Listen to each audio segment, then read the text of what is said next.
disclaimer, I learned by myself, so the things that I show you is not going to be precisely what everybody else does. People work differently. I don't know everything. I just know what I know, and this works for me, so hopefully I'll be able to help you guys create something that you want to create.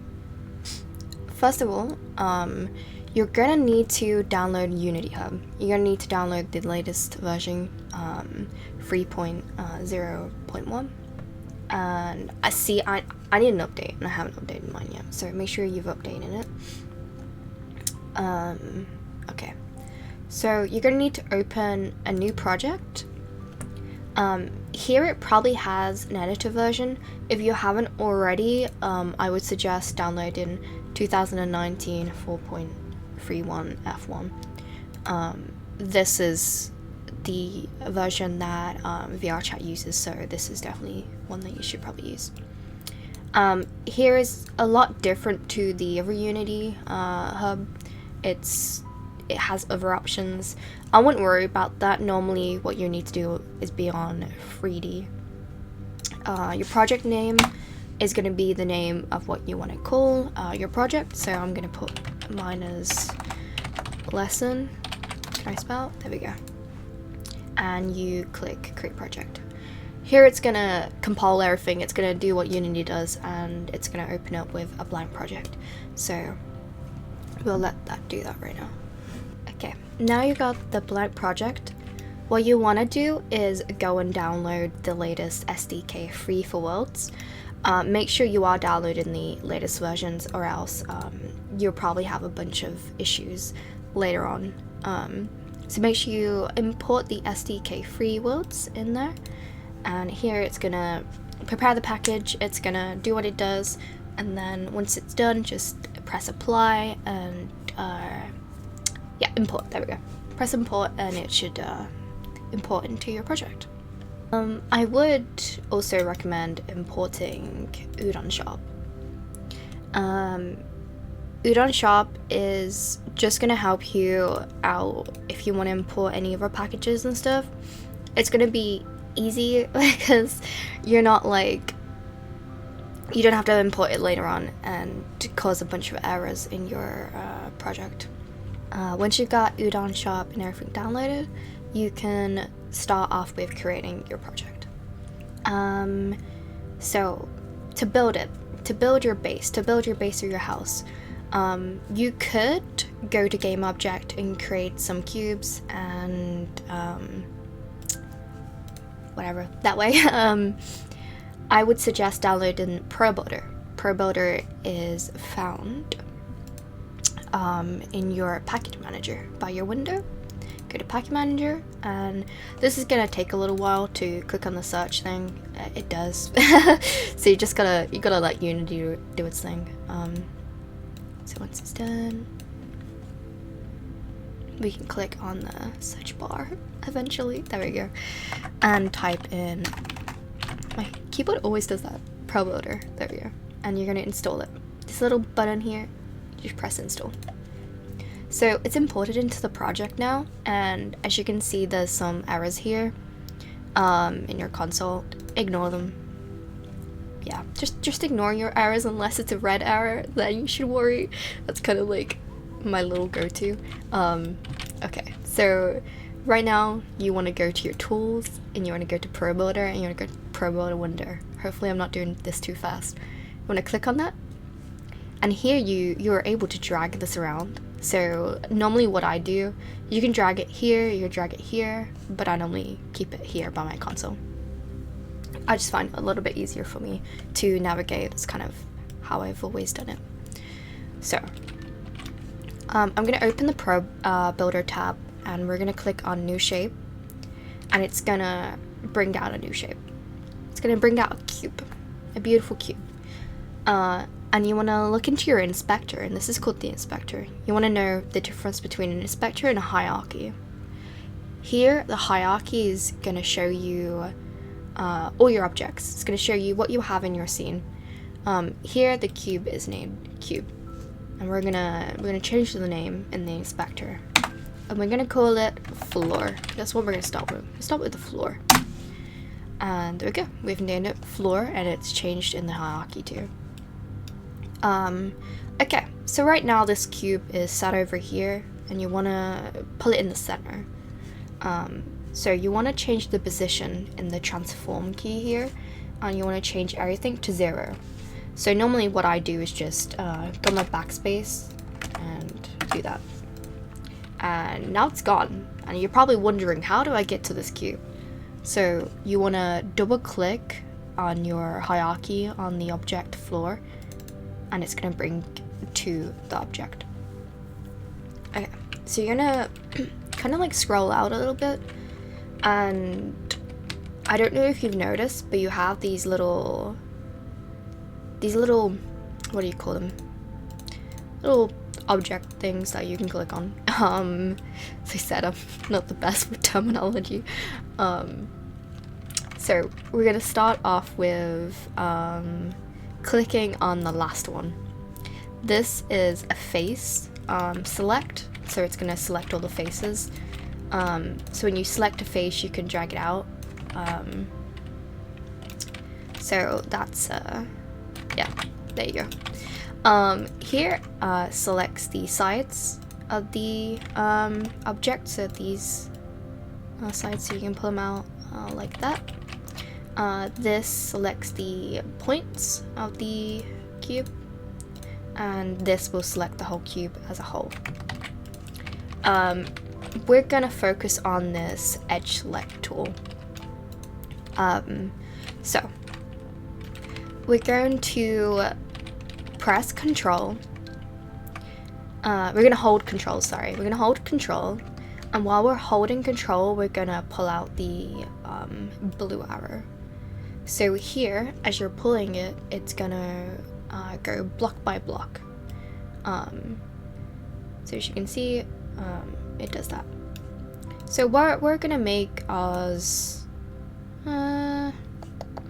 that's 6, 7, we're gonna make it 8. Okay, so once you've pulled that out and it's 8 by 8 down, you're gonna do 8 sideways. So you're gonna hold the Control key and you're gonna pull the red arrow, and you're going to do that 8 times by the square. So that's 3, 4, 5, 6, 7, 8.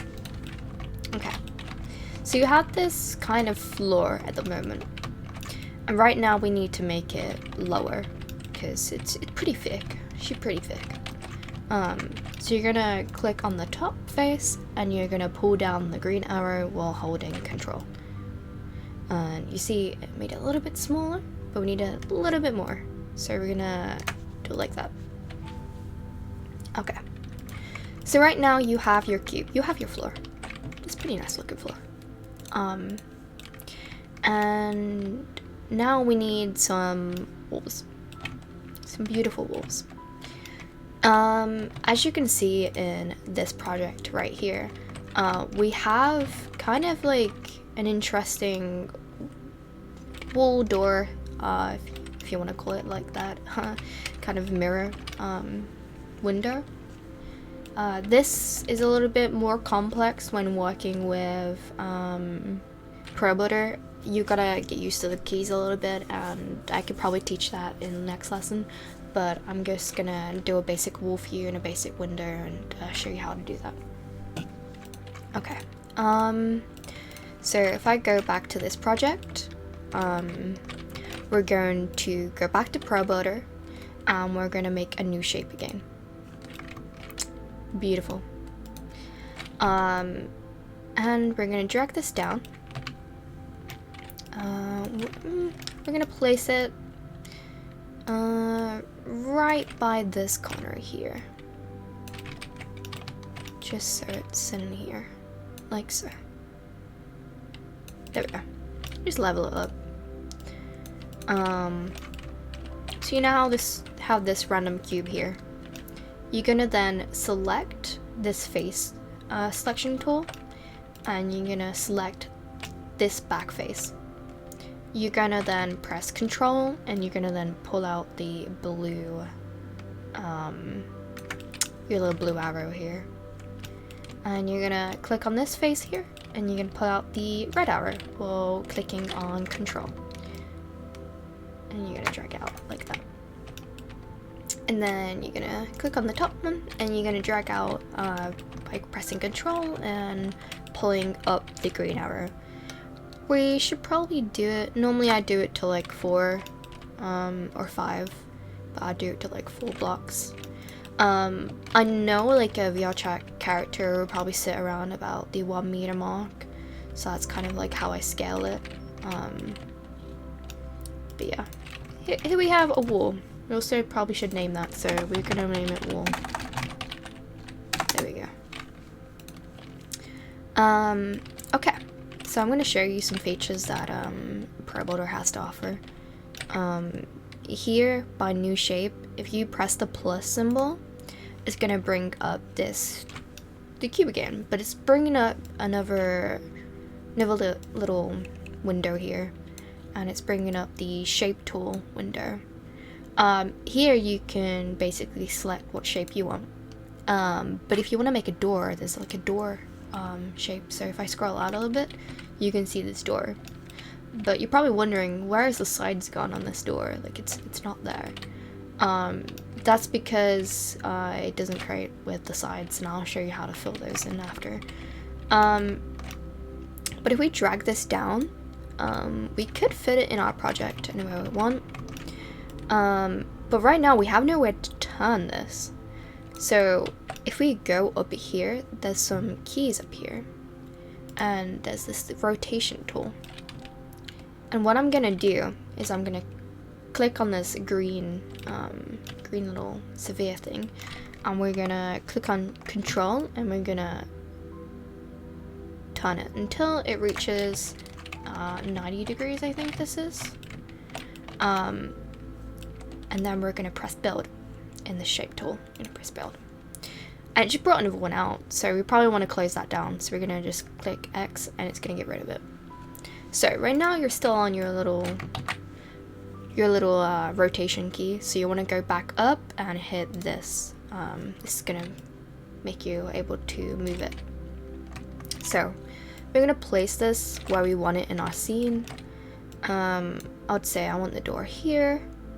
So you wanna place it there.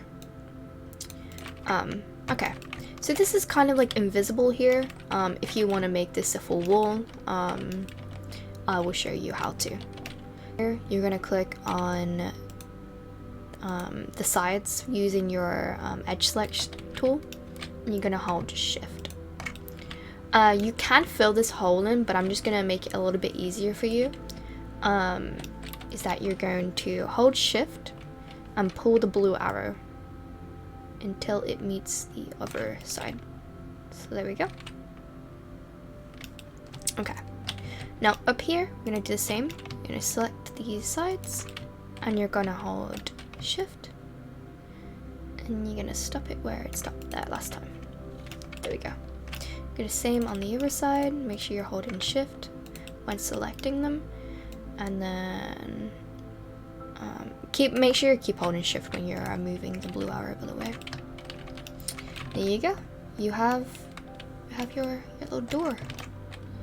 We're gonna select the object selection again, and you're gonna go back into your project, and we're going to select the edge facing select tool, face select tool. We're gonna select the face selection tool, and you're gonna hold Shift again and pulling out the red arrow, and we're gonna make sure it meets it just here. As you can see, there's like a height difference here. Sometimes it happens when you're gonna make sure like you line it up. So here I'm gonna select all faces, holding Shift and clicking select, and I'm gonna drag it down. But this time I'm not pressing Shift, I'm not pressing Control, I'm just gonna drag it down a little bit. And there is a way to snap this. You'll have to download another plugin, but right now I'm just gonna show you the quickest way and the easiest way for you. Okay, so right now we kind of have a room going on right now. We have a door, we have a wall, we have a floor, and also, yeah, this was also named, so that's good. Okay, so we're gonna need to make the other walls. Right now I'm gonna do something really easy and real simple for you guys. Is I'm gonna click on this wall and I'm gonna duplicate it. How you duplicate it is Control D, and it's gonna copy it. We're gonna go back up to this rotate tool, and we're going to press Control and turn it to make it like this. We're gonna make sure it's kind of level with the other wall, and here we have it.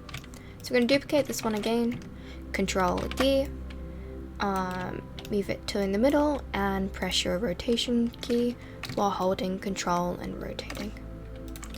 And we're gonna place it to where we see fit. Kind of do that. It is overlapping right now. I don't normally overlap my work like this. I normally make it into one object, so I'll just like extrude and like make it all like this. But as I said, this is gonna be a little bit easier for someone that just wants to make a little home world. It's not gonna be perfect for all means, but it's gonna be something that you can learn. You know, you want to learn Probuilder and you want to like play around with it. But I feel like this is going to be the easiest way for you to kind of like capture what you want to be able to create. Okay, so here you have the floor. We're going to duplicate the floor, and we're going to bring it all the way up to the top, like so. Make sure you haven't got like any gaps here.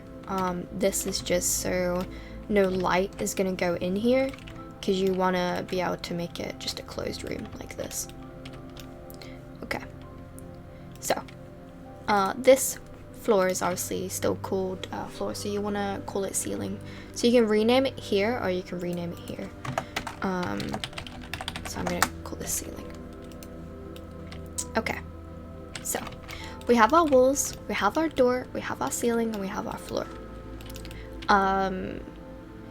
Right now, this looks pretty simple. We have a box, we have everything we need. Okay, so now we're gonna make all the objects static. So we're gonna go to your hierarchy, and you're gonna you're gonna press shift, you're gonna click on floor and then press shift and then go to ceiling. And here we've selected everything. And up here in the inspector, you see that something says static right here. And you're gonna tick this, you're gonna click on that. So here, all the objects are static. This is gonna help you with your lighting further on. It's gonna help you basically bake your lighting. It's gonna make your world look 10 times better. But make sure when you are making things static, you're not making light static, you're not making reflection probe static or anything that moves, like a mirror that you're toggling on and off. There is other options to make, you got batch static, occluded static, you have other statics. You probably will need to learn about them. There is obviously Unity like help lessons on the internet for that, so you could probably have a look into what everything does. But right now I'm just obviously making something that's really simple to be followed along. Okay, so everything is static in this project right now. What you want to do now is go into your hierarchy and delete that directional light. I don't really use directional lights in my project unless I'm doing other projects that require it.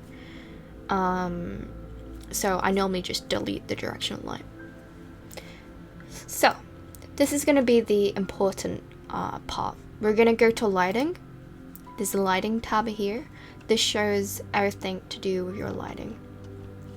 Now, lighting is very important when you want to create like an atmosphere, or you want to create your project to kind of look a little bit more welcoming and a little bit nice.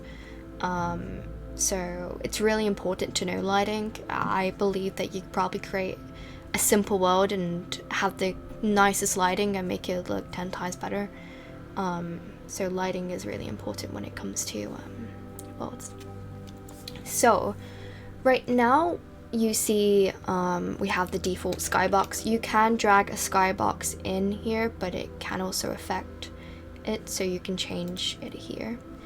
I'm gonna go with gradient, and it's gonna make things look a little bit dark.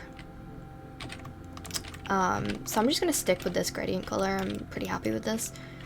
I'm gonna go to environment reflections, and I'm gonna bump up the revolution to 1024. And then I'm gonna leave that like that. As you may have opened up a new project, this may be ticked. Please untick it if I'm showing you baked lighting, not real-time lighting. I don't really do real-time lighting too much, so I normally use baked. So make sure this baked global illumination is on. So lighting mode, you have different lighting modes. You have baked, indirect, you have subtractive, and you have shadow mask. I bounce between shadow mask and baked indirect, but for this project I'm going to use baked indirect. But yeah, so now we're going to the light map settings. Make sure this is on progressive CPU. You can put it to any other ones if you want, but for me, I prefer CPU. Progressive. I prefer the progressive CPU better than the others. Okay, so here I'm gonna just tick this one. It's to do with samples. I think I don't 100% know everything. It just works for me. So I'm gonna go to direct samples, and I'm gonna change this to 40. My indirect samples, I'm going to change it to 520, and the same one at the bottom.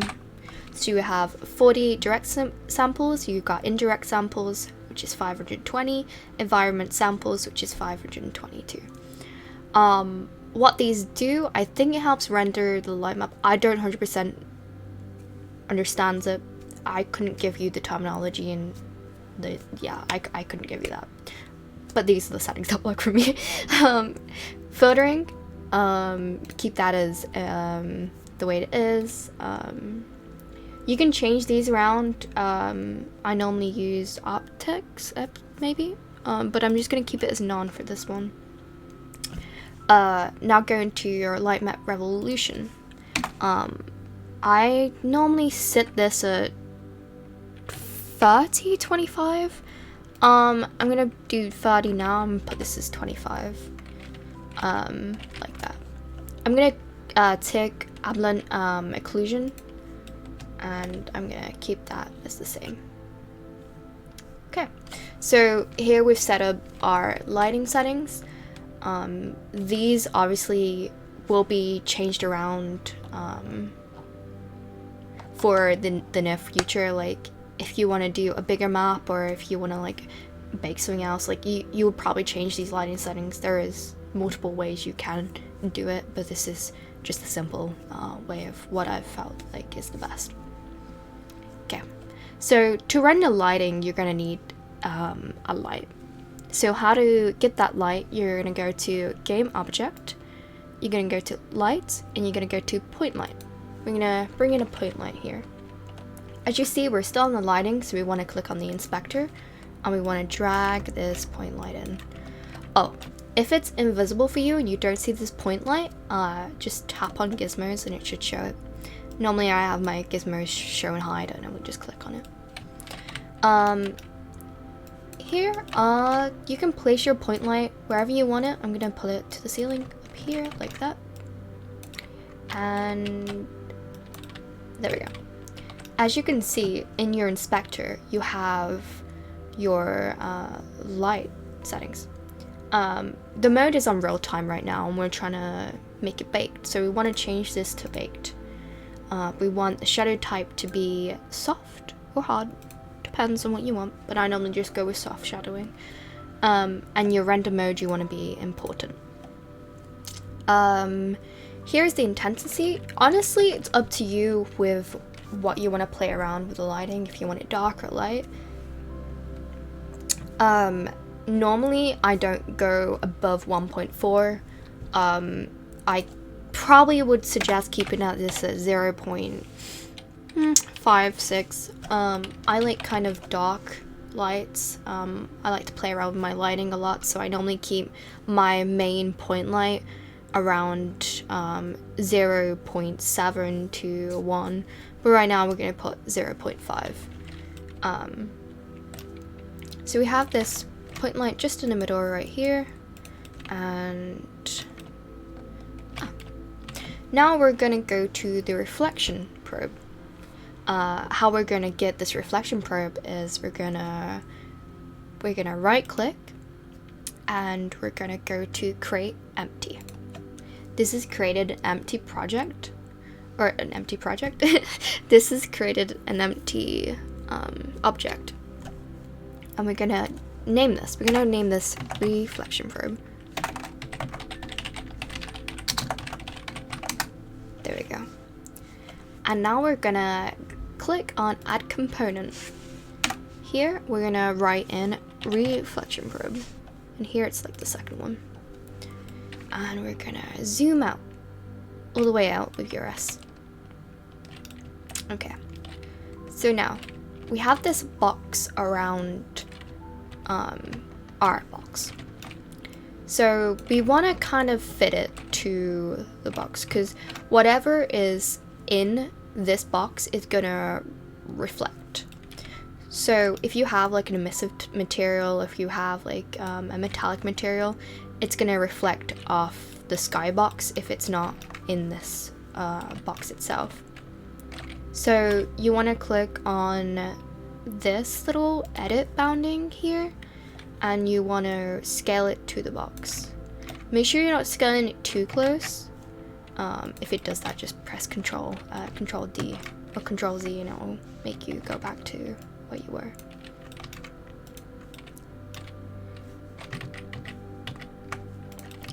Okay, so now you have a box, around a box. You have your reflection probe here. You want to scale it to this box. So you want to click on this edit bound, and you want to move these down to fit the box. So I'm gonna fit mine just about here. I'm a little bit happy with this. I'm fine with that. Okay, so you want to go to your settings here, and you want to click on box projection. So whatever is inside this box will like project. If this is not ticked, it will reject pretty much everything around it. So you want to keep it on. Your importance and intensity, I normally keep my intensity at 1. My importance, I like a little bit of shine, so I normally keep it at like 5. So I'm going to keep that as 5. Your revolution, I'm going to keep it the same as my light map. I'm going to keep it at 1024. And that's everything for reflection probe. Okay, so now you have your box. You have your one light, and you have your reflection probe, and you have your walls, your ceilings, and everything else. We're gonna go to our lighting here, and we're gonna click on generate lighting. Here it's gonna generate the lighting. It's gonna bake and do its thing. We're gonna just sit here and watch it do its little thing.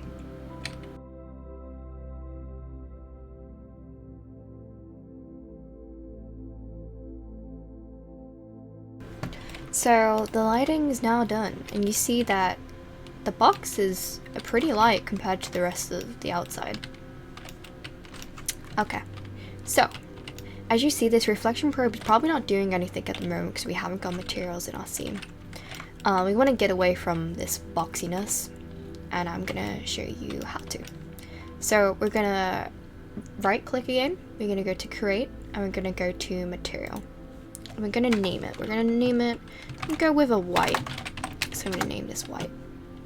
We're gonna go back to our inspector, I'm gonna just drag and drop the whites on each wall here. And the sealer. There we go. So, I'm gonna duplicate this, and we're gonna change this name. We're gonna rename here, and we're gonna change this to floor. I'm just gonna grab some floor texture, and I'm gonna grab it from this project. And you can find like textures anywhere really. So I'm just gonna drag and drop this texture in here like that. So as you can see that these textures have height maps, they have the normal, they have the occlusion. So I'm going to click on this floor, I'm going to drag them into the right properties.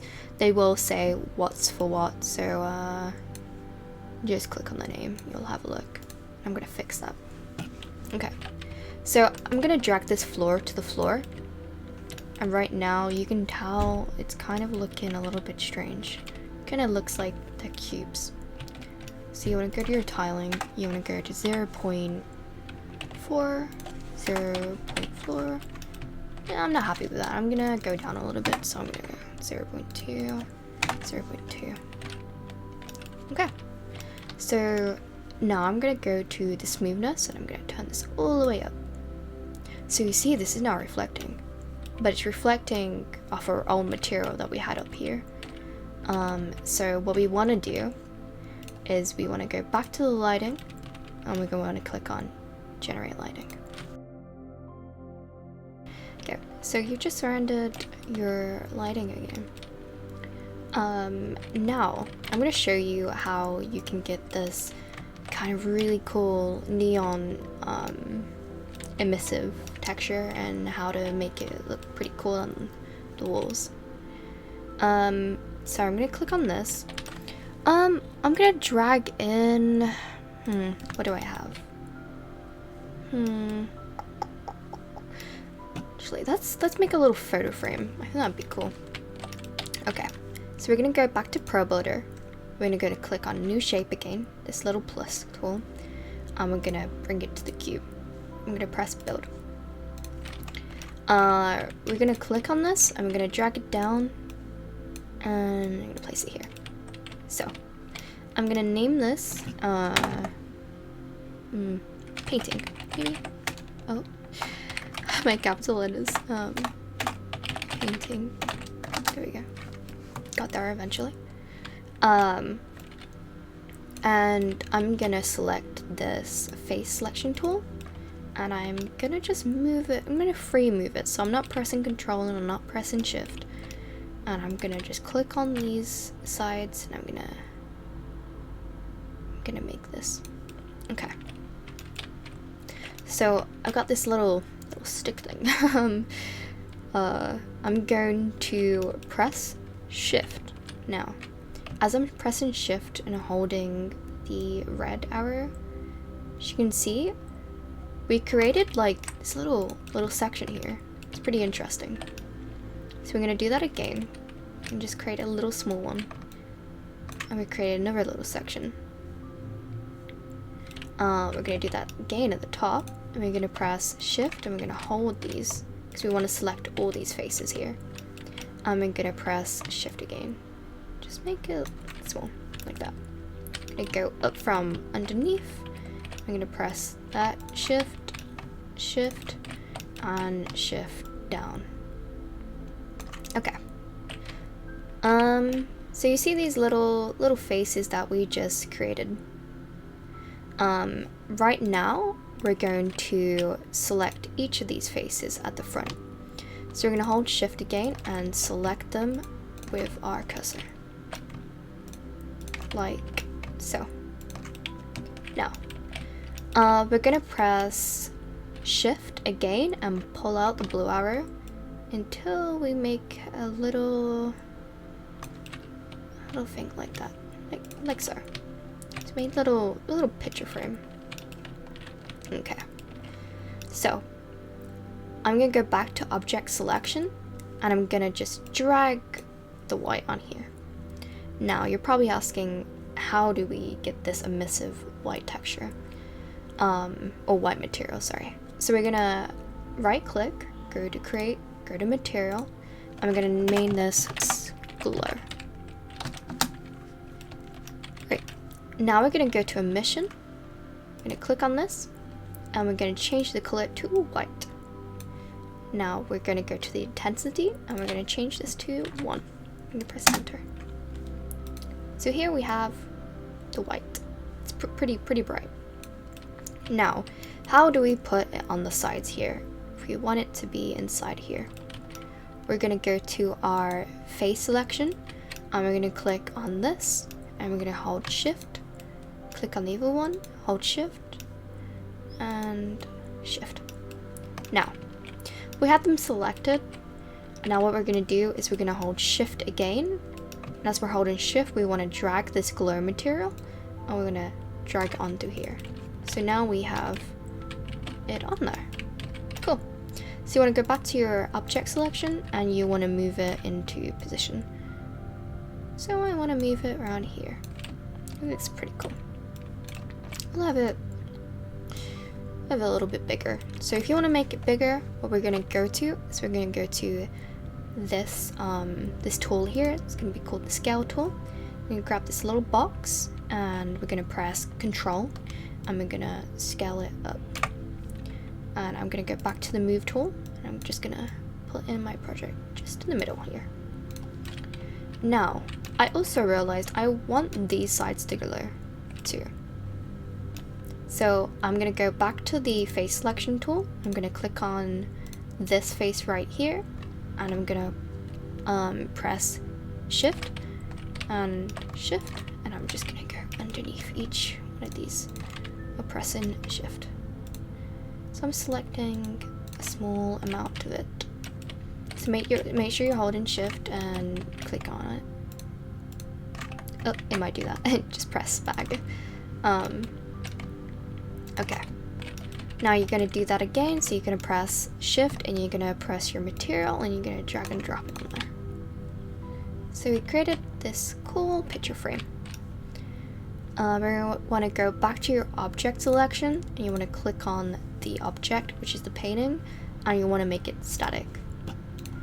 Now what we're going to do is we're going to go back to our lighting settings, and we're going to press generate lighting.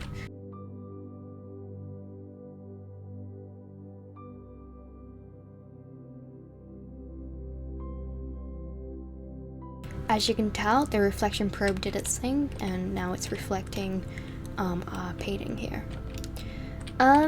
If you want to like put anything on here, say a photo, what you could do is click on the face select tool, click on the front face, and then create a material and put your little picture in, and then press shift, drag and drop it onto here. You can just drag and drop this, so that could be a little painting. Okay, so that's pretty much our painting right now. But yeah, I mean, this is a little small box. You could add a bed, you can add a mirror, do a few things like that. If you're still interested in the classes that I'm doing, just watch the other tutorials. I probably won't be putting them out every single day or weekly, but they will be out at some point. But yeah, this is the basics. If you are adding any objects or any FBXs and you are dragging and dropping them in, make sure you are making them static and rendering the lighting, because the lighting will change. You will have to like render it a lot of the time. It does take a while depending on what you have in your scene. Do make sure that you're not importing random objects that are really high poly, because it's really hard to render those objects in. But yeah, I mean, I could show you how to do buttons and tutorials on that later on, but for the scenery and the lighting, this is the simple and easiest way I could show you. So hopefully it's helped you guys. But yeah, thank you for watching, and yeah, I hope hope you can create a cool world. And you should show me in the server. Go to Surf World and you can put it in the showcase. I think it's called showcase. So you can showcase your world. And I want to see what you guys come up with in design. So, but yeah, thank you for watching.